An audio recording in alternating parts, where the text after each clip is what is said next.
இப்ப நடந்துட்டு இருக்கக்கூடிய ரஷ்யா உக்ரைன் பிரச்சனையும் இஸ்ரேல் காசா பிரச்சனையும் ரொம்ப லிங்க் ஆகிற மாதிரி நடந்துகிட்டு இருக்கு. ஒன்ஸ் இந்த ரெண்டு பிரச்சனையும் லிங்க் ஆயிடுச்சு அப்படின்னா இந்த உலகம் ஒரு மிகப்பெரிய போருக்குள்ள போயிடுச்சு அப்படிங்கிறத சொல்லப்பட்டு வருது. அது கூடிய சீக்கிரத்துல நடக்க போகுது அப்படிங்கிறது போல பல அனலிஸ்ட் தரப்புன்னு சொல்லிட்டு இருக்காங்க. காரணம் என்னன்னா உக்ரைன் உக்ரைன் ரஷ்யாவோட ஸ்ட்ராட்டஜிக்கான அசெட்ஸ், அதுவும் குறிப்பா அர்மவீர் அப்புறம் ஆர்ஸ்க் இந்த பகுதியில் இருக்கக்கூடிய ஃப்ரேஸ்டர் ரேடார் மேல தாக்குதல் பண்ணாங்க. அதுவும் இந்த அர்மவீர் பகுதியில மே 23 தான் தாக்குதல் பண்ணாங்க. நேத்திக்கு அதாவது மே 29ஆம் தேதி திரும்ப ஒரு ட்ரோன் அந்த பகுதியில பறந்துகிட்டு இருந்ததா அர்மவீர் பகுதியில் இருக்கக்கூடிய ரஷ்யன் சோர்சஸ் தரப்புல இருந்து ஒரு வீடியோ பதிவுகள் வந்திருக்கு. சைட்ல பாத்தீங்கன்னா தெரியும்.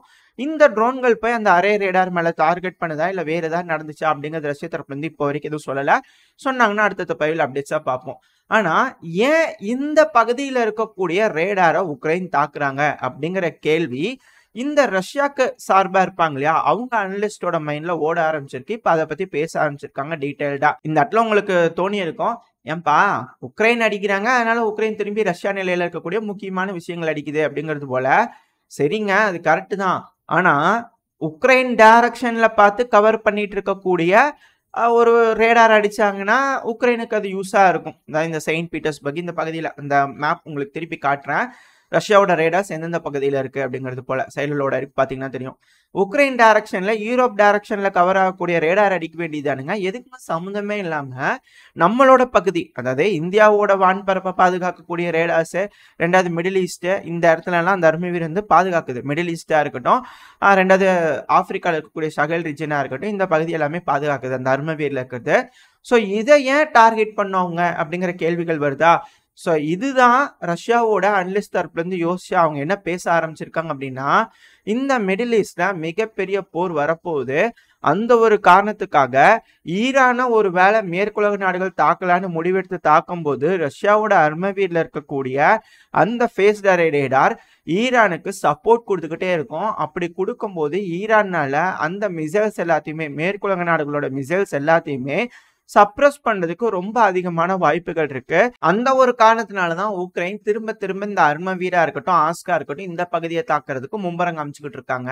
இது எல்லாமே நாட்டோவோட டார்கெட்ஸ். அது உக்ரைன்ற பேர்ல நாட்டோ செய்யறாங்க அப்படிங்கிறதோட சொல்லப்பட்டு வருது. மேலும் மேலும் இது கன்ஃபார்ம் ஆயிட்டே இருக்கு. அது மட்டும் இல்லாம இப்போ உக்ரைன்ல பிரான்ஸோட ட்ரூப்ஸ் எல்லாம் இருக்கிறாங்கன்னு ரஷ்யாவோட அதிபரான விளாடிமிர் புட்டின் அவர்களே ஒரு ஸ்பீச் அப்போ சொல்லியிருப்பாரு. அது மட்டும் இல்லாம நீங்க ஒத்துக்கோங்க, அப்பதான் இறப்பு கணக்கை வந்து மறைக்க வேண்டிய தேவை இருக்காது, ஒத்துக்க முடியும் அப்படிங்கிறது போலாம் ஒரு டீசெண்டா பேசியிருப்பாரு. இதுக்கு இப்ப பிரான்ஸோட அதிபர் இருக்கிறார் இல்லையா, இமானுவேல் மேக்ரான் அவர்கள், அவர் தரப்பு இப்ப திரும்ப ஸ்டேட்மெண்ட்ஸ் வந்திருக்கு. என்னன்னா, அதாவது ரஷ்யாவோட நிலைகளை உக்ரைன் தாக்கணும். ஏன்னா இந்த பகுதி அவர் ஒரு மேப்பை காமிச்சு இந்த மேப்ல இருக்க பகுதியெல்லாம் தாக்கலாம். அப்படி தாக்குனாதான் உக்ரைன் வந்து அவங்கள பாதுகாத்துக்க முடியும். ஏன்னா உக்ரைனுக்குள்ள வந்து தாக்கும் போது உக்ரைன் ரஷ்யாவை தாக்கலாம் இல்லையா, அது அவங்களோட லீகல் தானுங்க, சட்டப்படி நியாயம் தானே, அவங்கள பாதுகாக்கிறதுக்காக தாக்கிக்கலாம், அதுக்கு எல்லாரும் அலோவ் பண்ணுங்க அப்படிங்கிறது போல பிரான்ஸோட அதிபரான இமானுவேல் மேக்ரான் அவர்கள் தரப்புல இருந்து இது போல கருத்துக்கள் வந்திருக்கு. இதுக்கும் ரஷ்யாவோட அனலிஸ்ட் என்ன சொல்றாங்கன்னா, அதாவது பிரான்ஸோட ட்ரூப்ஸ் இப்போ உள்ள வர போறாங்க, ஆல்ரெடி வந்துட்டாங்க, இந்த சிவஸ்குள்ள இருக்காங்க. ஸோ அந்த இடத்துல தான் பாதுகாப்புக்காக இருக்கு. ஸோ இப்போ அவங்களோட பாதுகாப்புக்காகவாச்சும் நாட்டோவோட ஆயுதங்கள் உக்ரைனுக்கு கொடுக்குறாங்க இல்லையா, அதுவும் இப்பெல்லாம் அதிகமான எய்ட் பேக்கேஜ் அறிவிக்கிறாங்க. இப்போ திரும்ப ஸ்வீடன் ஒரு எய்ட் பேக்கேஜ் அறிவிச்சுக்கிறாங்க. இப்படி இருக்கும்போது இந்த எய்டெல்லாம் உக்ரைனுக்கு வரும்போது அந்த ஆயுதங்களை பயன்படுத்தி ரஷ்யாவோட நிலைகளை தாக்குனாதான் பிரான்ஸோட ட்ரூப்பர்ஸ்க்கு கொஞ்சம் சப்போர்ட்டா இருக்கும். ஏன்னா தொடர்ந்து ரஷ்யாவோட நிலப்பகுதியிலிருந்து கிளைடட் குண்டுகளை பயன்படுத்தும் போது ரஷ்யாவோட நிலைக்குள்ளேயே பூந்து அதோட ஸ்ட்ராட்டஜிக்கான அசட்ஸ் எல்லாம் அடிச்சாதானே ரஷ்யா வந்து முடக்க முடியும். அந்த ஒரு காரணத்தினால இது போல செய்யறாங்க அப்படிங்கிறது போல ரஷ்யாவோட அனலிஸ்ட் தரப்பு இருந்து, ரஷ்யாவுக்கு ஆதரவா இருக்கக்கூடிய அனலிஸ்ட் தரப்புன்னு சொல்லப்பட்டு வருது. இவங்க சொல்றதெல்லாம் வச்சு பார்க்கும்போது ஒரு கிளியரான எஸ்கலேஷன் தானே. இப்ப ரஷ்யாவோட நிலைக்குள்ள தாக்குதல் பண்றாங்க அப்படின்னா, மேற்குலக நாடுகளோட ஆயுதத்தை வச்சு தாக்குதல் பண்ணிட்டாங்கன்னா ரஷ்யா என்ன சொல்லியிருக்காங்க, ரஷ்யா மேற்குலக நாடுகளோட அசட்ஸ் எல்லாத்தையும் தாக்குதல் பண்றதா சொல்லியிருக்கிறாங்க, டைரக்டா தாக்குவாங்கன்னு சொல்லிட்டு. இப்போ அணு ஆயுத நாடுகள்லாம் அணு ஆயுதம் வச்சிருக்காங்க இல்லையா, அந்த நாடுகளுக்குள்ள ஒரு விஷயம் இருக்கு. அந்த நாட்டோட இருப்புக்கு ஒரு பிரச்சனை வருதுன்னா அணு ஆயுதம் பயன்படுத்துவாங்க. மேக்சிமம் அதுக்காக தான் பயன்படுத்துவாங்க, இன்னொருத்தங்களுக்காக தான் பயன்படுத்த மாட்டாங்க அணு ஆயுதத்தை. ஸோ இப்படி இருக்கும்போது ரஷ்யா வந்து ஈரானை பாதுகாக்கிறதுக்காகலாம் அணு ஆயுதம் பயன்படுத்த மாட்டாங்க அப்படிங்கிறது எல்லாத்துக்குமே தெரியும். அதுவும் உக்ரைனை வந்து அணு ஆயுதம் போட்டு தாக்க போறது இல்லை அப்படிங்கிறது எல்லாத்துக்குமே நார்மலா தெரியக்கூடிய ஒரு விஷயம் தான். ஈவன் மேற்குலக நாடுகள் உள்ள வந்து அடிச்சாலும் ரஷ்யா வந்து பாத்தீங்கன்னா அவங்களோட ஆயுதங்களை பயன்படுத்தி வேற பல இடங்கள்ல தாக்குதல் பண்றதுக்கு தான் வாய்ப்புகள் அதிகம். அதுவும் குறிப்பா எந்த பகுதியில எக்ஸ்பெக்ட் பண்றாங்கன்னா இந்த மிடில் ஈஸ்ட் பகுதி, அடுத்தது ஆப்பிரிக்கா பகுதி. ஸோ இந்த 2 பகுதியில ரஷ்யா ஒன்ஸ் ஏதோ ஒரு பகுதியில மேற்குலக நாடுகளோட அசட்டை தாக்கிட்டாங்க அப்படின்னா இந்த பகுதி, இந்த ஆப்பிரிக்காவா இருக்கட்டும், மிடில் ஈஸ்டா இருக்கட்டும், இந்த பகுதியில குறிப்பா சிரியா, ஈராக் இந்த இடத்துலலாம் இருக்கு இல்லையா, அங்கெல்லாம் சண்டாதிகளோட வர ஆரம்பிக்கும் அப்படிங்கிற சொல்லப்பட்டு வருது. ஒன்ஸ் அப்படி வர ஆரம்பிச்சிருச்சுன்னு வச்சுக்கோங்களேன், அந்த இடத்துல வர ஆரம்பிச்சிச்சுன்னா மேற்குலக நாடுகள் ஜெயிக்கிறதுக்கான வாய்ப்புகள் இருக்கு. அந்த பகுதி எல்லாமே அவங்க கட்டுப்பாட்டுக்குள்ள எடுத்துக்கலாம். அதுக்கு ரஷ்யாவோட ரேடாரை வந்து அடிக்கணும் இல்லையா, அதுக்காக இது போல தாக்குதல் நடந்துகிட்டு இருக்கு. இந்த இடத்துல எல்லாம் விட்டு போன இடங்கள் எல்லாத்தையும் மீண்டும் கட்டுப்பாட்டுக்குள்ள எடுத்துக்கிறதுக்காக தான் இது போல மேற்குலக நாடுகள் எஸ்கலேட் பண்ணிட்டு இருக்காங்க. இப்ப நடந்துட்டு இருக்க ரஷ்யா உக்ரைன் பிரச்சனையில ரஷ்யா தோக்கணும்னு நீடு இல்ல. ஒரு கட்டத்துக்கு மேல சரி ஓகே போய் புடிச்சுக்க போ, ஜெயிச்சிட்டியா ஓகே அப்படிங்கிறது போல அவங்க விட்டுட்டு போயிருவாங்க. ஆனா ரஷ்யாக்கு இந்த மிடில் ஈஸ்டா இருக்கட்டும், ஆப்பிரிக்காவா இருக்கட்டும், அந்த இடத்துல எல்லாம் இழப்புகள் வந்துடும். அதை ஏற்படுத்திடலாம். அது மட்டும் இல்லாம இந்த இஸ்ரேல் காசா பிரச்சனையும் அதோட லிங்க் பண்ணிடலாம்.